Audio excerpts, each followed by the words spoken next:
अ, आपने बताया कि आंखों की शर्म है, तो शर्म तो सर कल रात को किसी को शर्मनाक हार हुई है। ऐसा है। कॉन्स्टिट्यूशन क्लब का चुनाव था तो अमित शाह खुद ही लड़ रहे थे किस्म से, देखिए, और उनको बुरी तरह से हरा दिया उन्हीं की पार्टी के एक बड़े नेता ने, राजीव प्रताप रूडी ने सर, संजीव बालियान को। मैं नाम नहीं लूंगा, लेकिन एक और क्लब के इलेक्शन में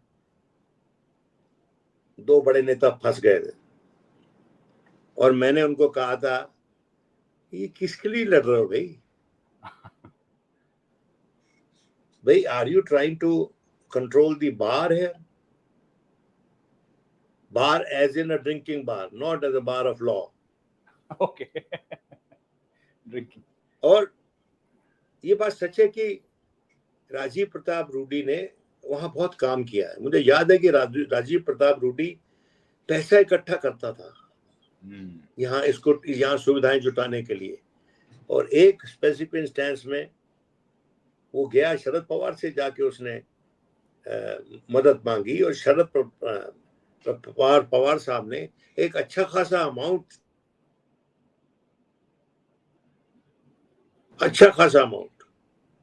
चेक से लिख के दिया उनको। तो मैं ये कहना चाहता हूं कि ये जो इलेक्शन हुआ है और इसमें बताया जाता है कि बड़े बड़े मंत्री फंस गए और एक जाट नेता को जितवाने के लिए, अरे 2 तो प्रमुख जाटों की आपने बेइज्जती की है।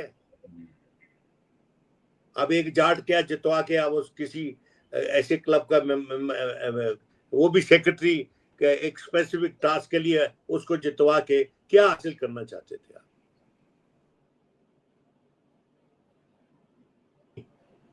कोशिश की सतपाल मलिक साहब को सुविधा पहुंचाने के लिए। वो आदमी उसका परिवार पूछ रहा है कहाँ है वो 2200 करोड़ रुपया जिसका इल्जाम लगाया था आपने इस पे। 4 कपड़ों में गया, जितने कपड़ों में जिंदा रहता था वो, उसका इतिहास आपको तो पता नहीं है। उसके परिवार के लोग पैसे भेजते थे उसको दाल रोटी के लिए। बिल्कुल सर। धनखड़ साहब हमारे देश के उपराष्ट्रपति थे, कभी कभी बेगाने से लगते थे, लेकिन अब हम सोचते हैं कि उनके साथ न्याय तो नहीं हो रहा, अन्याय हो रहा है। आप how can you gag the former vice president of my country? ये गैग ऑर्डर है ना। तो देखिए, ये जो कर रहा है, जो कर रहे हैं ये लोग, मैं नहीं समझता हूं कि अपनी शान में इजाफा कर रहे हैं। ये आज की सरकार के यहाँ के इसके जो मुख्य कार्यकर्ता हैं, करता धरता है, कार्यकर्ता तो है ही, करता धरता भी है, और अपने ही आदमी को हराने के लिए, जिस आदमी ने अच्छा खासा काम किया वहां पर, अपनी एक हैसियत बनाई है और अपने गुडविल पे इलेक्शन लड़ रहा था, आपके दम पे नहीं लड़ रहा था। और कुछ लोग तो ये भी बताते हैं कि ये हार, ये असली इनडायरेक्ट लड़ाई थी माननीय गृह मंत्री में और माननीय रूडी साहब ने, डिफेंस मिनिस्टर में। हाँ जी, डिफेंस मिनिस्टर और होम मिनिस्टर में थी और डिफेंस मिनिस्टर जीत गया। Defence minister plus CM. हाँ, ये भी हो सकता है, ये भी है, वो एंगल भी है, लेकिन जो मैंने सुना वो मैंने आपको बताया। लेकिन इसमें पढ़ना नहीं चाहिए। ऐसी लड़ाइयां कोई शीर्ष नेतृत्व लड़ाता है क्या? और क्यों? For what, towards what and?